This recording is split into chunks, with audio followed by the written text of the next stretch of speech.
Premiazione 50 dorso esordienti a maschi, terzo e medaglia di bronzo per l'H Team Andrea Roccasecca. Secondo e argento per il piave nuoto Jonathan Zanghellini. First and gold medalist representing Turkey 31.45 Hicit Aslan.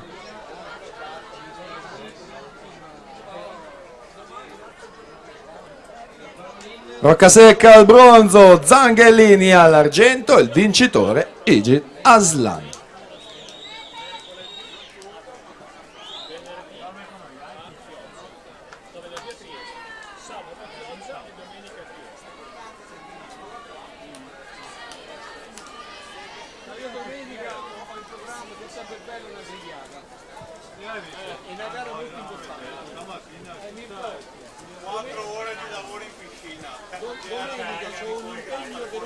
Si conclude la sesta serie dei 100 libero esordienti A. Aurora Zanin 1.13.37, meglio di lei Laura Kaser 1.13.